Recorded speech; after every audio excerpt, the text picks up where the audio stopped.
Trading या forex market के advantages क्या हैं। सबसे बड़ा जो एडवांटेज मुझे लगता है ना, वो ये है कि ये बहुत बड़ी मार्केट है, मतलब डेली के 5 से 7 ट्रिलियन डॉलर ट्रेड होते हैं। दूसरा बड़ा फ़ायदा है वो रिसेशन प्रूफ है। दुनिया के हालात जैसे मर्जी हों, इस मार्केट में जो है अच्छा ही चल रहा होगा। एक बेसिकली इसका एडवांटेज होता है, इसके अंदर कोई रूल्स एंड रेगुलेशंस होते हैं, लाइक क्रिप्टो की तरह नहीं है किसी टाइम भी क्रैश कर ली, इनकी क्रैश की भी लिमिट होती है लाइक कुछ। और इसका सबसे बड़ा एडवांटेज क्या है, फ्रीडम देता है आपको। फ्रीडम, फाइनेंशियल फ्रीडम नहीं, फाइनेंशियल फ्रीडम को मैं छोटा समझता हूँ, ये freedom to make money from anywhere. मतलब अस्सलाम वालेकुम, वेलकम बैक। आपका प्यारा भाई आपकी अगेन खिदमत में हाजिर है। आज हम अपने बेसिक कोर्स को आगे लेके जाएंगे और समझेंगे कि बुलिश मार्केट, बेरिश मार्केट क्या होती है, बुलिश कैंडल और बेरिश कैंडल क्या होती है। नाम अगर आपने पहली दफ़ा सुना है तो मसला नहीं, 2 मिनट बाद आपको सारी चीज़ें मैं समझा दूंगा। सबसे पहले समझते हैं कि बुलिश मार्केट क्या होती है। मेरे पीछे दानियाल है, मतलब कैमरे के पीछे दानियाल है। दानियाल को समझ आई तो समझ लें कि आपको भी समझ आ गई, क्योंकि दानियाल भी आपकी तरह बिल्कुल लेमैन है और उसको नहीं पता कि ट्रेडिंग क्या होती है। बुलिश मार्केट होती है बेसिकली कि जिस मार्केट में जो मार्केट अप जा रही होती है, मतलब ऊपर जा रही होती है। एग्जांपल के तौर पे गोल्ड, सोने की मार्केट, सोना अगर 2 लाख रुपए तोला था, 2 से 3 लाख रुपए तोला गया 1 साल के अंदर या 2 साल के अंदर या 3 साल के अंदर, लेट्स सपोज के 2 साल के अंदर वो गया 2 लाख से 3 लाख रुपए, तो 2 साल में उसकी जो मार्केट थी वो बुलिश मार्केट थी, ठीक है। उसके बाद बेरिश मार्केट होता है, जो मार्केट नीचे गिर रही होती है। जैसे कि अगर सोना नीचे गिर रहा है, ठीक है, उस मार्केट को हम कहेंगे बेरिश मार्केट। या आपने सुना होगा कि आज स्टॉक मार्केट में मंदी चल रही है वगैरह वगैरह, ठीक है। तो जो मंदी वाली मार्केट होती है उसको कहते हैं बेरिश मार्केट। जो तेज़ी वाली मार्केट होती है उसको कहते हैं बुलिश मार्केट। बुलिश मार्केट में हमेशा जो होता है, जो बायर्स होते हैं वो जीत रहे होते हैं, ठीक है। एग्जांपल के तौर पे स्टॉक, एप्पल का कोई स्टॉक की बात कर लेते हैं। एप्पल का स्टॉक है, ठीक है। एप्पल का स्टॉक की अगर प्राइसेस ऊपर जा रही है तो हम उसको कहेंगे एक बुलिश मार्केट है, ठीक है। ऐसे ही एक और स्टॉक है किसी भी कंपनी का, XYZ का, उसका स्टॉक नीचे गिर रहा है तो हम कहेंगे कि यार ये स्टॉक जो है वो बेरिश है, ठीक है। और फिर जो फॉरेक्स मार्केट है उसमें बुलिश और बेरिश बायस होते हैं। आपने सुना होगा मैं इस मार्केट पे बुलिश हूँ, मैं पाउंड पे बुलिश हूँ, मैं पाउंड पे बेरिश हूँ। इसका क्या मतलब होता है? ये ऐसी टर्म्स हैं जो आपकी ज़िंदगी में बहुत ज़्यादा आएंगी अगर आप अभी यूज़ नहीं करें। पाउंड में बुलिश होने का मतलब ये है कि मैं पाउंड में बाइंग देख रहा हूँ, मतलब पाउंड ऊपर जाएगा। मेरी एनालिसिस ये कहती है कि मैं पाउंड को देख रहा हूँ कि ऊपर जाएगा। मतलब जो भी बंदा बोलता है ना कि मैं पाउंड में बुलिश हूँ, उसका मतलब ये होता है कहने का कि मैं ये समझ रहा हूँ कि मेरी एनालिसिस ये कह रही है कि GBP जो है, मतलब पाउंड जो है वो ऊपर जाएगा। ऐसे ही पाउंड में अगर कोई बेरिश होता है तो उसका मतलब ये होता है कहने का कि यार मैं पाउंड को नीचे की तरफ जाता हुआ देख रहा हूँ या पाउंड को गिरता हुआ देख रहा हूँ। ऐसी डॉलर की एग्जांपल ले लें तो बुलिश और बेरिश मार्केट का कॉन्सेप्ट आपका क्लियर हो गया। अब मैं आपको समझाऊंगा कि बुलिश और बेरिश कैंडल कौन सी होती है और मार्केट भी दिखा देता हूँ स्क्रीन के अंदर ताकि आपको सही तरह से समझ आए। सबसे पहले हम समझते हैं कि बुलिश मार्केट कौन सी है। देखिए ये मार्केट ऊपर जा रही है, ठीक है, ये गोल्ड की मार्केट है, ये ऊपर जा रही है, सारी की सारी ये बुलिश मार्केट है, ठीक हो गया। तो ये बुलिश मार्केट की एग्जांपल है। अब हम बेरिश मार्केट की एग्जांपल देखें तो ये छोटा सा जो चंक आया था ना, ये मार्केट यहाँ पे बेरिश थी 1 2 3 4 5 6 दिन के लिए, ठीक हो गया।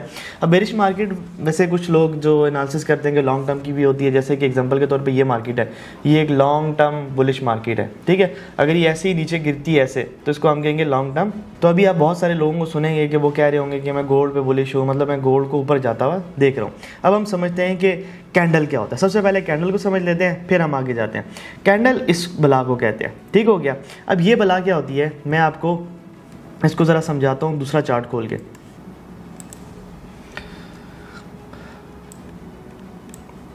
चलिए तो अच्छा, अब हम समझते हैं कि कैंडल क्या होता है, ठीक है। कैंडल के अंदर जो है 3 चीज़ें होती हैं। एक उसकी बॉडी होती है, ठीक है, एक उसकी विक होती है और उसकी ओपनिंग और क्लोजिंग होती है। सबसे पहले हम इस कैंडल को समझते हैं। ये जो एक ग्रीन कलर की कैंडल है, इससे हम बुलिश और बेरिश कैंडल भी समझ लेंगे और इससे हम बेसिकली समझ लेंगे कैंडल के अंदर होता क्या है। अब ये जो है बेसिकली इसकी ओपनिंग प्राइस थी, अब मैं आगे जाके बताऊँगा कि कैसे, और ये इसकी क्लोजिंग प्राइस थी। और ये जो छोटा सा डंडा है ना, ये इसकी विक है, ऊपर भी छोटा सा डंडा है, इसकी विक है। एग्जाम्पल के तौर पर अब मैं कोई और आपको कैंडल दिखाऊँ तो ये वाली देखिए आप, ये वाली जो रेड कैंडल है, इसके नीचे ये बड़ा डंडा है, इसको बेसिकली विक कहा जाता है, ठीक हो गया। और बाकी ये जो रेड पोर्शन है ये बॉडी होती है। अब जो ग्रीन होती है ना, ग्रीन कैंडल, इसका मतलब ये होता है कि प्राइस ऊपर गई है, ठीक है, तो इसको हम बुलिश कैंडल कहते हैं। अब ये जो रेड होती है ना, रेड, इसका मतलब होता है प्राइस नीचे गई है, इसको हम बेरिश कैंडल कहते हैं, ठीक हो गया। ये शो करती है कि प्राइस नीचे गिरी है, ये शो करती है कि प्राइस ऊपर गई है।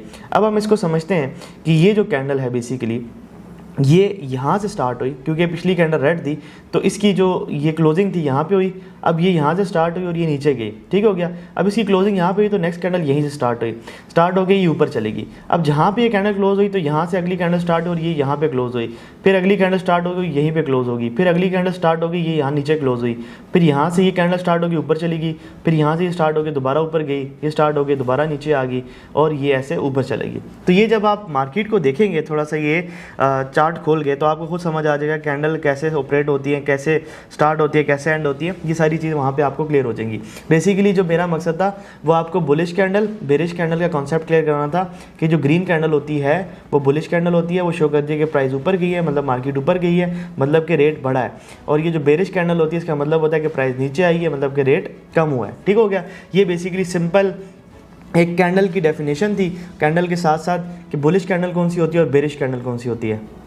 अब आपको याद हो तो मैंने स्टार्ट में आपको बताया था कि ट्रेडिंग के 3 पिलर्स होते हैं, जिसमें माइंडसेट और मैंने आपको स्ट्रैटेजी बताई थी। स्ट्रैटेजी के अंदर बेसिकली आपकी टेक्निकल एनालिसिस और फंडामेंटल एनालिसिस मैंने आपको बताया था। टेक्निकल एनालिसिस क्या होता है? टेक्निकल एनालिसिस की वो बेसिस होती है ना, वो बेसिकली यहाँ से स्टार्ट होती हैं। आपने देखा होगा, बल्कि मैंने पहले भी एक्सप्लेन किया कि टेक्निकल एनालिसिस जो चार्ट होते हैं इसकी एनालिसिस को कहते हैं, ठीक है। उसके लिए आपकी छोटी छोटी चीज़ें सीखनी पड़ती हैं कि बेसिकली कैंडल क्या है, बुलिश मार्केट कौन सी है, बेरिश मार्केट कौन सी है, कैंडल के अंदर कौन सी कंपोनेंट्स होते हैं, विक होती है, बॉडी होती है, वगैरह वगैरह। फिर प्राइस कैसे मूव करती है, पिप कौन सी होती है, पिप क्या होता है, उसको हम कैसे देखते हैं, डिफरेंट टाइम फ्रेम्स कौन से होते हैं। अब मैं अगली वीडियो बनाऊँगा स्पेसिफिकली डिफरेंट टाइम फ्रेम्स से पिप क्या होती है और डिफरेंट जो चीज़ें रह जाएंगी इन चीज़ों को रिलेट करने के लिए, उसके ऊपर हम वीडियो बना लेंगे। बेसिकली ये टेक्निकल एनालिसिस का स्टार्ट है, जिसके अंदर मैं आपकी बेसिस बिल्ड कर रहा हूँ, ताकि बिल्कुल अगर आपको बिल्कुल भी कुछ नहीं पता ना, तो आप ये वीडियो देख के कुछ ना कुछ आपको समझ आ जाएगी कि अच्छा ये चार्ट होता है। और बड़ा ईजी टू मतलब समझ लें कि अंडरस्टैंड मैथड होगा मेरा, जो कि आप पहली दफ़ा देखेंगे ना तो आपको समझ आ जाएगी ये क्या है। आई होप कि ये वीडियो में आपको जो भी चीज़ें समझाएगी इसको आपने सही से समझा होगा। अगर आपको समझ नहीं आए तो 2-3 दफ़ा आपने देखना है। और इसके अलावा एक मेन चीज़ होती है इंडिकेटर्स, ठीक है। अब इंडिकेटर क्या होता है उसका मैं थोड़ा सा आपको बता देता हूँ डेफिनेशन, उसके बाद इसके ऊपर एक सेपरेट वीडियो बनेगी, क्योंकि ऐसी बात है थोड़ा टॉपिक बड़ा है। इंडिकेटर होते हैं बेसिकली कि वो आपको इशारा देते हैं। बेसिकली काफ़ी लोग इंडिकेटर्स के ऊपर डिपेंडेंट होकर ट्रेडिंग कर रहे होते हैं कि वो एग्जाम्पल के तौर पर कोई सिग्नल देते हैं तो हम उसको फॉलो करते हैं। अब इंडिकेटर्स क्या होते हैं? बेसिकली जैसे कि आपको पता है कि आम गाड़ियों में इंडिकेटर्स होते हैं, उनका मतलब होता है इशारा देना कि मैं साइड पे जा रहा हूँ, मैं साइड पे जा रहा हूँ। ऐसे ही मार्केट के अंदर कुछ इंडिकेटर्स होते हैं जो कि हम नहीं बनाए होते हैं, और उससे हम इशारा ले रहे होते हैं कि मार्केट यहाँ बाय जा सकती है, सेल जा सकती है, वगैरह वगैरह। इस तरह की हमारी अंडरस्टैंडिंग बिल्ड हुई होती है, तो हम इस तरह से ही इसको यूज़ करते हैं। तो बाकी इसके ऊपर भी आगे फर्दर वीडियोज़ आएंगे कि इंडिकेटर को कौन कौन से होते हैं। हर इंडिकेटर के ऊपर मैं सेपरेट एक वीडियो बनाऊँगा, अपने तजर्बे से भी बनाऊँगा कि मैंने उस इंडिकेटर से क्या सीखा और कैसे उसको यूज़ करना है एज अ प्रो। तो खैर आगे जाके आप ये सारी चीज़ें सीखेंगे। तो मिलते हैं नेक्स्ट वीडियो में, तब तक के लिए अल्लाह हाफ़िज़। चैनल को लाजमी सब्सक्राइब कर दें, शेयर करें, ताकि ज़्यादा से ज़्यादा ऑडियंस तक मेरी बात पहुंच सके। दुआओं के लिए बहुत शुक्रिया। अल्लाह हाफ़िज़।